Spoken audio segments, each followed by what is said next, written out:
Yes, good evening everyone. आज आप लोगों का कॉस्ट एंड मैनेजमेंट अकाउंटिंग का पेपर था, पेपर नंबर 3। सबसे पहले आप लोगों को कमेंट करके लिखना है कि आप लोगों का पेपर कैसा गया। ठीक, अगर मुझसे पूछोगे तो ओवरऑल पेपर थोड़ा सा मुश्किल था। आप इसको एवरेज पेपर नहीं बोल सकते, आप इसको बोलेंगे एबव एवरेज पेपर, क्योंकि बहुत सारे क्वेश्चन थे जो स्ट्रेट फॉरवर्ड नहीं थे पास्ट ईयर के नॉलेज में, और साथ ही में कुछ ट्विस्ट एंड टर्न्स भी थे कुछ क्वेश्चन में। हालांकि बहुत सारे क्वेश्चन सिंपल भी थे, पर ओवरऑल क्वेश्चन का अगर स्ट्रक्चर देखोगे तो एबव एवरेज पेपर आया था। पहली क्वेश्चन की अगर हम बात करें, आ जाओ। हाँ, 1 का है। तो ये देखो बजट से ये आया है अपना इकोनॉमिक बैच क्वांटिटी। ठीक, बैच कॉस्टिंग से एज यूजुअल देखो बैच कॉस्टिंग का जब क्वेश्चन आता है ना, तो यही वेराइटी का क्वेश्चन हमेशा आता है, रिपीट हो के आता है। ठीक, तो बैच कॉस्टिंग से जो क्वेश्चन आया था, तो इसको आप बोल सकते हैं कि ये ठीक क्वेश्चन था, आसान क्वेश्चन था। क्वेश्चन नंबर 2 देखो, 5 मार्क्स में पूछा है। नॉर्मल वर्किंग आवर दिया है, लेट कितना घंटा काम किया, रेट दिया है, रेट ऑफ पेमेंट, साथ ही में इंफॉर्मेशन दिया है आप लोग को, और पूछा गया है एग्जिस्टिंग टाइम रेट से निकालिए, हलसे से निकालिए एंड रोवन से निकालिए। यहाँ पे इंडिकेशन भी दे दिया कि हलसे का जो प्रीमियम प्लान है वो क्या है, 50% आपको परसेंटेज लगाना है। ठीक, और यहाँ पे अगर इस क्वेश्चन की बात करूं तो ये क्वेश्चन ओके है, ऐसा कोई ज्यादा दिक्कत नहीं आई होगी। मार्जिनल कॉस्टिंग का क्वेश्चन बढ़िया था, इसमें बच्चों को थोड़ा सा टाइम लगा होगा। 5 नंबर के हिसाब से अगर इस क्वेश्चन को देखें तो हो सकता है बहुत सारे बच्चों को थोड़ा मुश्किल भी लगा होगा, क्योंकि 5 रिक्वायरमेंट है 5 नंबर में, हर एक रिक्वायरमेंट आई थिंक एक मार्क का होगा। ठीक, तो ये क्वेश्चन थोड़ा अच्छा था, यूनिक था, और आप लोग को हो सकता है थोड़ा बहुत टाइम भी लगा हो। अगला क्वेश्चन देखिए, सर्विस इंडस्ट्री से आया है, सर्विस कॉस्टिंग का क्वेश्चन।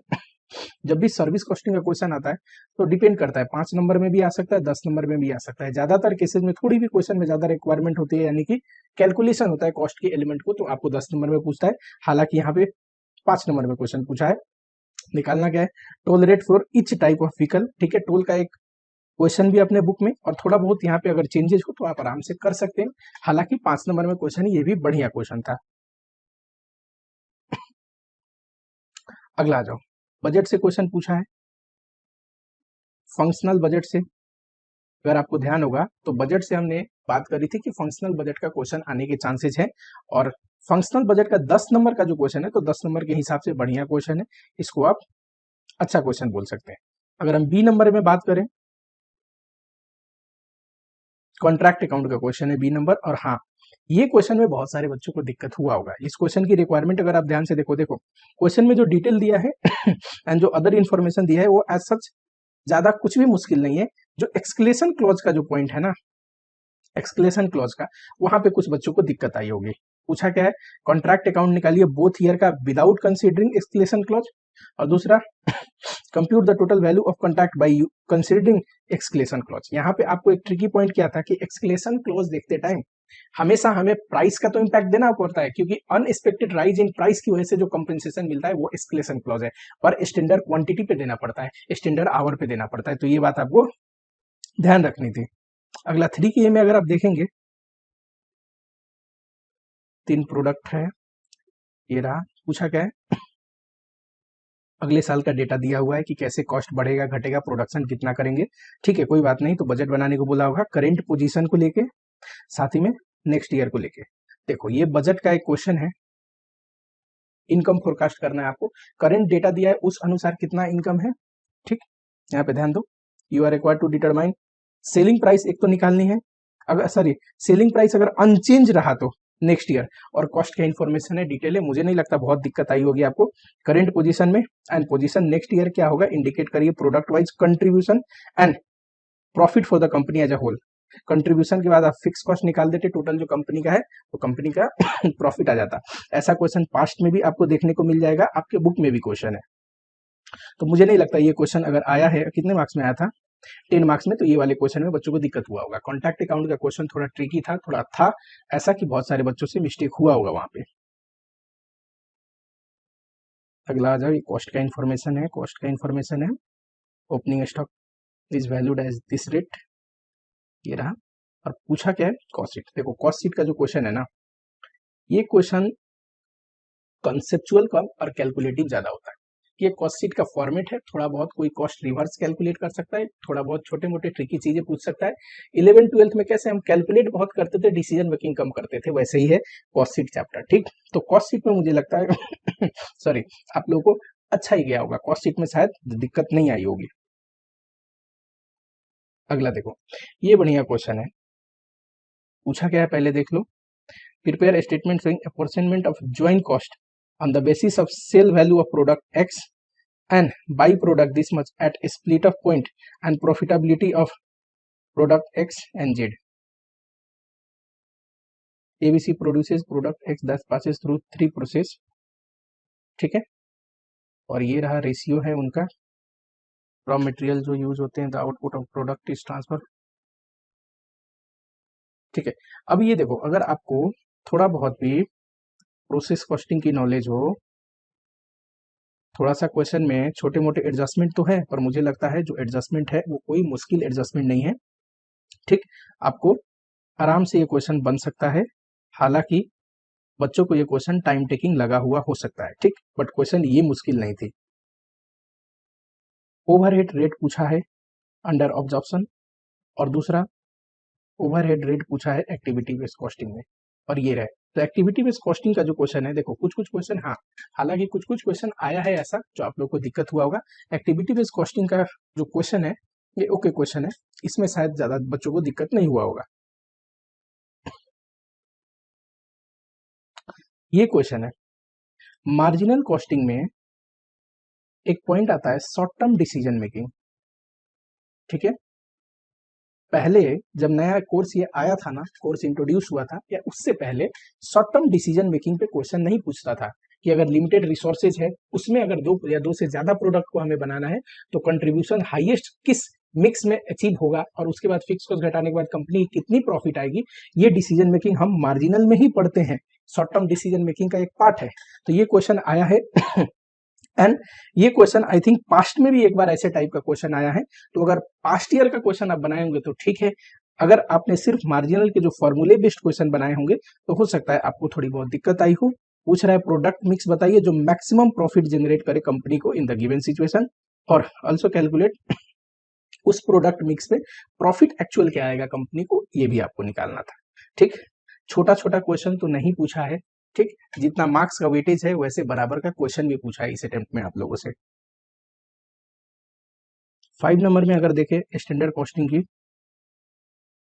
तो डेटा जो दिया है थोड़ा डिस्क्रिप्टिव फॉर्म में डेटा दिया है, तो जब भी बच्चे को डेटा डिस्क्रिप्टिव फॉर्म में देता है तो 50% बच्चे को तो वही क्वेश्चन हार्ड लग जाता है, ठीक, क्योंकि उस डेटा को एनालाइज करके हमें एक फॉर्मेट में डालनी होती है, ठीक है।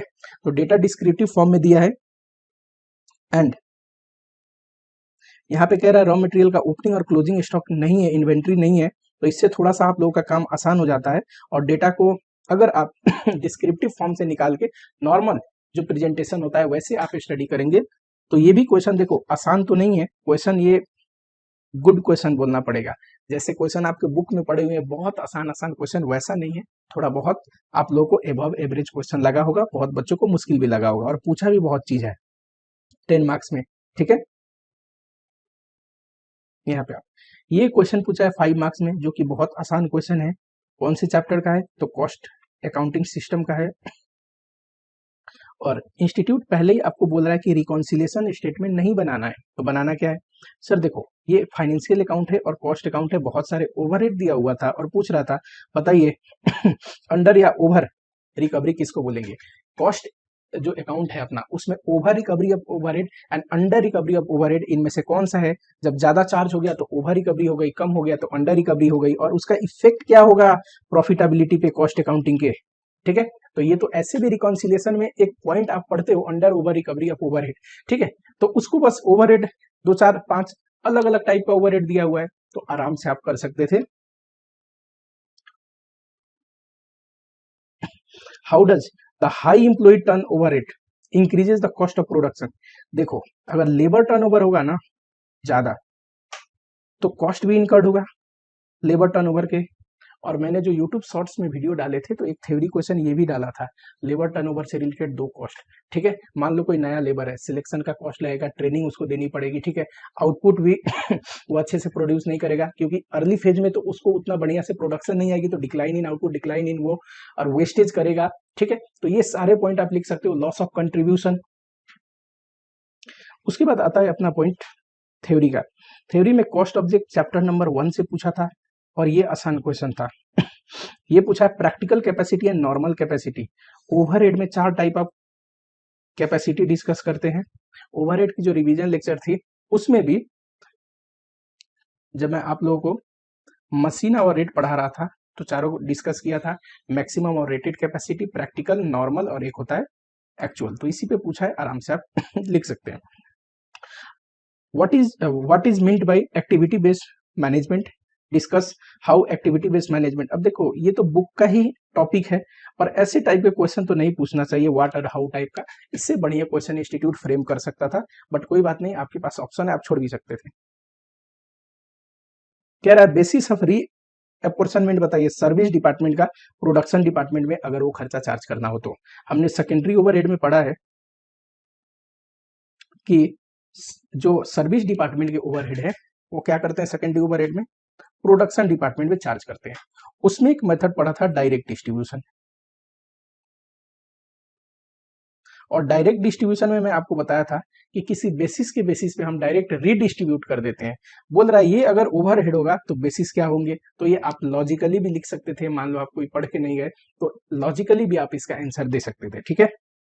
और इसका कोई एक फिक्स हार्ड एंड फास्ट नहीं होता, कोई ऐसा खर्चा है जो 2 बेसिस पे बढ़ सकता है, ठीक। जैसे हमने पढ़ा है इंस्पेक्शन कॉस्ट, तो मैंने क्या बताया था, इंस्पेक्शन आवर के बेसिस पे भी बढ़ सकते हैं, ना हो तो सेटअप के बेसिस पे भी बढ़ सकते हैं, ठीक।